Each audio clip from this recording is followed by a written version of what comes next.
नमस्कार and hello everyone. हमारे पुराने वीडियो में हमने इंडियन लॉजिक स्कूल्स की एक सीरीज़ स्टार्ट करी थी और ये है हमारा उस सीरीज़ का दूसरा वीडियो जिसमें हम न्याय फ़िलॉसफी को कम्प्लीटली समझेंगे। इंडियन लॉजिक का ये सबसे ज़्यादा इंपॉर्टेंट स्कूल होता है, सबसे ज़्यादा क्वेश्चंस भी इसी से बनते हैं।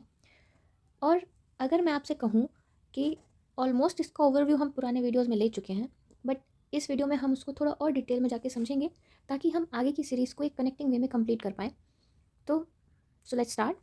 अब न्याय स्कूल क्या है? मैंने पिछले वीडियो में दो स्कूल पढ़े थे, ऑर्थोडॉक्स और अनऑर्थोडॉक्स। अब ऑर्थोडॉक्स स्कूल वो था जो वेदों को मानते थे, अनऑर्थोडॉक्स थे जो वेदों को नहीं मानते थे। तो हमारे ऑर्थोडॉक्स स्कूल में जो सबसे ज़्यादा इंपॉर्टेंट स्कूल है वो है न्याय स्कूल। और ये इंपॉर्टेंट इसलिए भी हो जाता है क्योंकि आज हमारा जो भी सोचने का, विचारने का, खुद को बताने का, महसूस करने का या अपने तथ्यों को प्रमाणित करने का जो भी तरीका होता है, हम कहीं ना कहीं न्याय से ही ड्राइव करते हैं।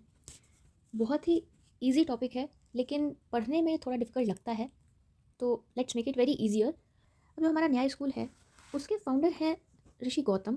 इनको हम अक्षपाद भी बोलते हैं, तो अगर कहीं आपके एग्ज़ाम में अक्षपाद गौतम आ जाए या सिर्फ अक्षपाद आ जाए तो आप समझ जाइएगा कि ऋषि गौतम की ही बात हो रही है। और इन्होंने लिखा था न्याय सूत्र, जो आज भी इंडियन लॉजिक और एपिस्टेमोलॉजी का फाउंडेशन है।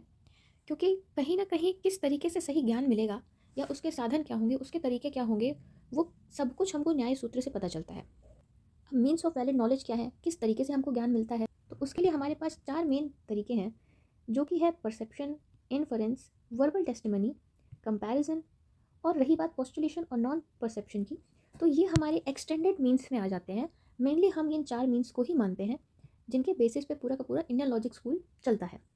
अब सवाल ये है कि न्याय स्कूल का गोल क्या है। इसका मेन फोकस था प्रमाण पर, यानी वो तरीका जिससे हमको सही नॉलेज मिल रहा है। अब न्याय कहता है कि जो बातें सही हैं वही है प्रम। प्रम मतलब सही ज्ञान। कोई भी बात आप मान लीजिए कि अगर मैं कहूँ कि धरती गोल है तो ये बात प्रम है क्योंकि ये बात सच है। और अगर मैं कहूँ कि धरती फ्लैट है, कुछ लोग कहते भी होंगे, तो ये बात इनवैलिड हो जाती है क्योंकि ये बात गलत है, तो ये हमारा है अप्रम। अब इंसान के जीवन का लक्ष्य क्या माना गया हमारे फिलोसफर्स के द्वारा, स्पेशली जो न्याय स्कूल को बिलोंग करते थे, उनके हिसाब से अगर एक सिस्टमेटिक अप्रोच लिया जाए ज्ञान को खोजने का, तो हम कहाँ तक पहुँचते हैं। हमारा गोल होता है कि अगर हम इन सभी प्रमाणों को अप्लाई करते जाएंगे अपने जीवन में, तो हमको क्या मिलेगा, एक सही ज्ञान, एक ऐसा नॉलेज जो कि हमें मोक्ष को प्राप्ति दिलाएगा। जितने भी हमारे इंडियन फिलोसफर्स थे उन सभी ने कहा कि ज्ञान को जानना, अब किसी के लिए मोक्ष था किसी एक ईश्वर से कनेक्ट करना, किसी के लिए मोक्ष था खुद के सेल्फ कॉन्शियसनेस से कनेक्ट करना, लेकिन हर ज्ञान तक पहुंचने का, हर मोक्ष तक पहुंचने का साधन क्या था, सही ज्ञान। आज का जो समय है, इस टाइम हम जो भी अपनी आंखों से देख रहे हैं या कान से सुन रहे हैं वो प्रत्यक्ष है, लेकिन deep fake, edited photos, AI, इन सब की वजह से कहीं ना कहीं हमारे पास कोई प्रूफ नहीं है कि हमारा जो ज्ञान जो हमें सामने से मिल रहा है वो सही है या गलत है। तो अब आप इसी से कनेक्ट कर लीजिए कि आज का टाइम जब ह्यूमन डेवलपमेंट इतना ज़्यादा हो चुका है, टेक्नोलॉजिकल डेवलपमेंट इतना ज़्यादा हो चुका है, लेकिन फिर भी सही ज्ञान मिलना आज भी कठिन है। हमारे सारे कॉम्पिटिटिव एग्जाम्स में एक क्वेश्चन आता है लॉजिकल रीजनिंग का। अब हम जो स्लॉग्स पढ़ते हैं, स्लॉग्सम, जिसमें होते हैं questions all A R B. अब ये जो क्वेश्चंस हैं ये हमें पढ़ने में बहुत अजीब लगते हैं, लेकिन कहीं ना कहीं ये भी अनुमान का ही एक तरीका है। ये भी तो हमारा न्याय स्कूल में ही आता है, क्योंकि हम यहाँ पे क्या लगा रहे हैं, हम यहाँ पे अनुमान लगा रहे हैं कि जितने भी ए हैं वो बी हैं या फिर जितने भी बी हैं वो ए हैं। एग्जामिनर देखना चाहता है कि आप एक एस्पिरेंट के तौर पे सही तर्क कहाँ लगा पा रहे हैं, यानी कि हम प्रमा कहाँ कहाँ यूज़ कर पा रहे हैं। और यही बताता है कि एक इंसान कितना ज़्यादा लॉजिकली सोच पाता है, उसकी तर्क शक्ति कितनी अच्छी है। आप जुडिशरी ले लीजिए। जुडिशरी में जब भी कोई वकील एविडेंस पेश करता है तो वह प्रत्यक्ष होता है। जब गवाह की बात सुनी जाती है तो हम शब्द को सुनते हैं। जज इन्हीं सारी बातों का निष्कर्ष निकालता है अपने अनुमान के आधार पर, और फिर वो अपना एक, हम कहते हैं कि उसने न्याय किया। जज ने सबूत देखे, गवाहों को सुना, अपनी सारी सेंसेस का इस्तेमाल किया, और at the and he did justice, जिसको हम बोलते हैं न्याय। तो न्याय शास्त्र सिर्फ एक एंशियंट थ्योरी नहीं है, बल्कि हमारे दिमाग को अपडेट करने के लिए एक, हम कह सकते हैं, एक सॉफ्टवेयर है जो हमें आज के टाइम पे भी, पुराने टाइम पे भी सही और गलत की पहचान करना सिखाता था। और शायद यही रीज़न है कि हम इसको आज भी अपने सब्जेक्ट्स में इन्वॉल्व करके रखते हैं।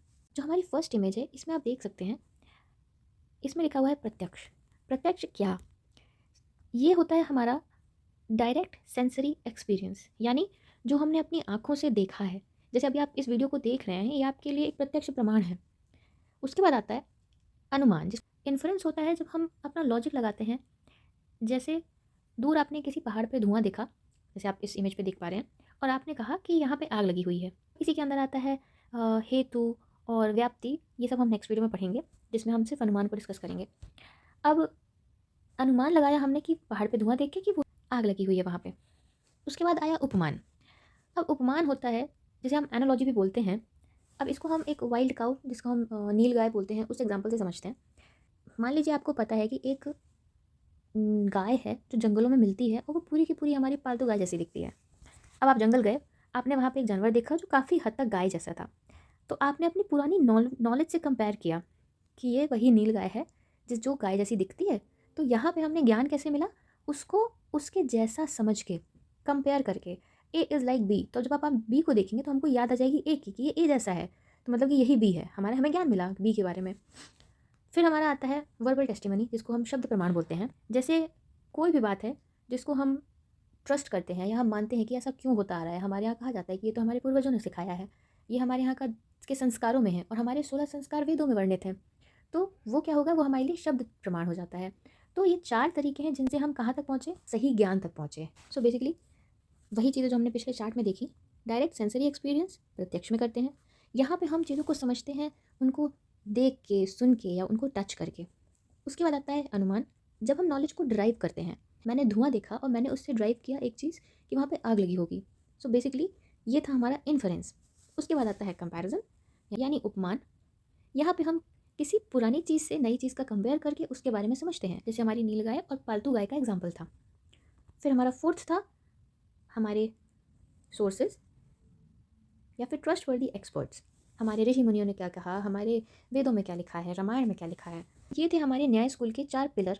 आई एम वेरी श्योर कि अब आपको न्याय और प्रमाण टॉपिक क्लियर हो गया है, तो कमेंट में आप इस बारे में ज़रूर बताएं। अगले वीडियो में हम अनुमान के स्ट्रक्चर को और डीप में पढ़ेंगे। तो ये थे हमारे चारों प्रमाण के प्रकार, जिनके थ्रू हम सही ज्ञान तक पहुँचते हैं।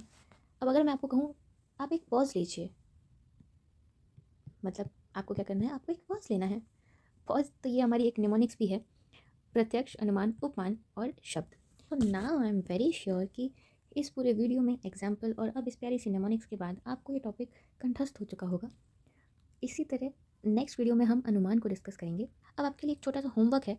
कमेंट्स में मुझे बताइए कि अगर आप आसमान में काले बादल देखकर बारिश का अंदाज़ा लगाते हैं तो ये कौन सा प्रमाण है, प्रत्यक्ष है, अनुमान है, उपमान है या शब्द है। अगर आपको ये आसान भाषा वाली हमारी सीरीज़ पसंद आ रही है तो वीडियो को लाइक करें, फेलो एस्पिरेंट्स के साथ शेयर करें। अगले वीडियो में हम अनुमान के 5 स्टेप्स यानी न्याय श्लोक्स को ऐसे ही मज़ेदार तरीके से समझेंगे। तब तक के लिए keep learning, keep growing and subscribe to our channel. Thank you so much.